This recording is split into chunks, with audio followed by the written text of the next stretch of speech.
आपका अपना पसंदीदा 5 टाइम वेब चैनल। ओ बेदर्द दगाबाज हुयो। बिस्मिल्लाहिर्रहमानिर्रहीम। जेॾो तुंहिंजो नाम बाज बि ओडियाई मंगा सभिनी ॾिसंदड़नि पहिरीं प्यारनि सिक वारनि खे अस्सलामु अलैकुम, मौला अली मदद। दोस्तो, अवां जे तमामु घणी फरमाइश ते हीउ टियों भेरो असीं मोहतरम शाहिद अली बबर साहब वटि पहुता आहियूं ऐं इनशाअल्लाह उनखां तफ़सीली कचहरी थींदी, इंटरव्यू थींदो ऐं तव्हां ॾिसंदड़नि पहिरीं प्यारनि लाइ तमामु सुठा सुठा चूंड कलाम जेके अवी पंहिंजे चैनल ते फरमाइश करे मोकिलिया आहिनि उहे इनशाअल्लाह असीं अॼु शाहिद बबर अली साहब खां पुछंदासीं ऐं तव्हां लाइ ॻाल्हाईंदासीं।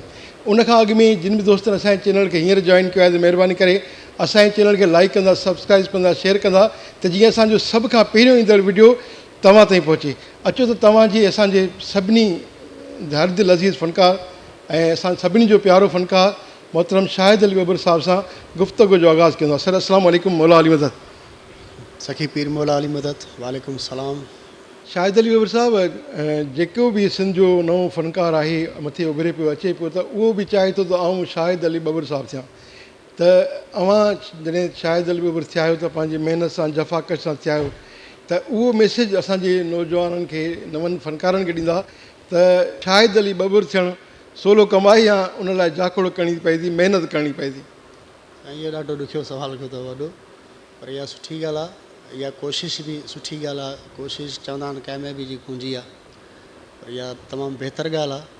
पर हर कंहिं गुल में पंहिंजी ख़ुशबू हूंदी आहे। महिनत करे पंहिंजी जेको इंसानु आहे महिनत ख़ूब करे इंशा ताला अलाह साईं उन्हनि खे रंग लाहींदो ऐं उन में ख़ुशबू पंहिंजी पैदा थींदी। जी नाज़रीन, अचो त शाहिद अली बबर साहब खां पुछूं था त अवां ॾिसंदड़नि खे कंहिंजो कलाम ॿुधायो। हा, तमामु ख़ूबसूरत गीत हिकिड़ो मुंहिंजो ॻाइल मक़बूल, हू पंहिंजी ज़ात ॾेखारे वियो, परल मुग़ैरी जी शाइरी। सॼी दुनिया छॾे जंहिंखे यार कयमि,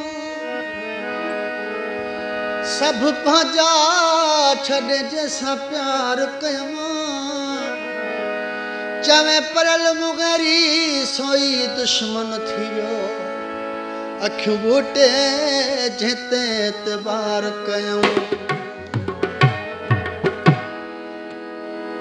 ओ बेदर्द दगाबाज हुयो, कहिड़े माण्हूअ ते मूंखे नाज़ हुयो, रत ॻोढ़ण वारे हू पंहिंजी ज़ात ॾेखारे वियो, पंहिंजी ज़ात ॾेखारे वियो।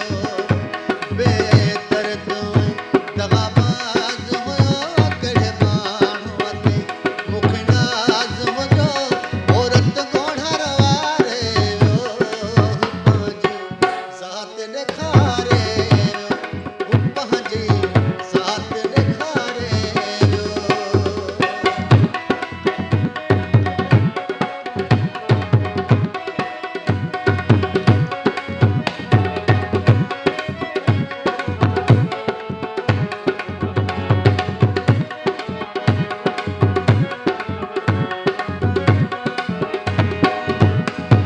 चेहरे जे मथां चहिरो लॻल, कंहिंखे बि सुञाणणु आहे मुश्किल।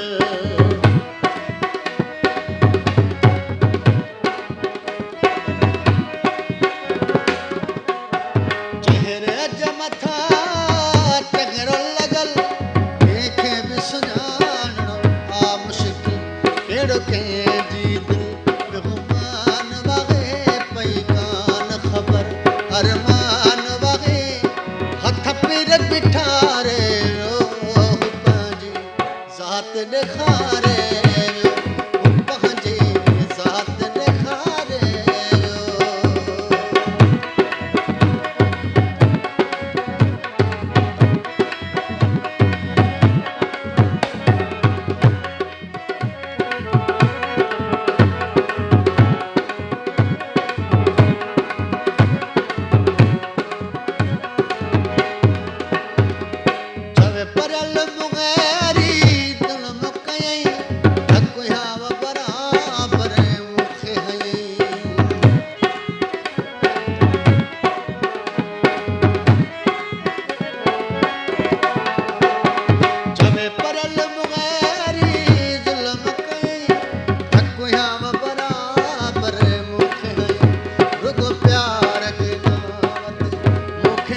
पसंदीदा 5 टाइम वेब चैनल।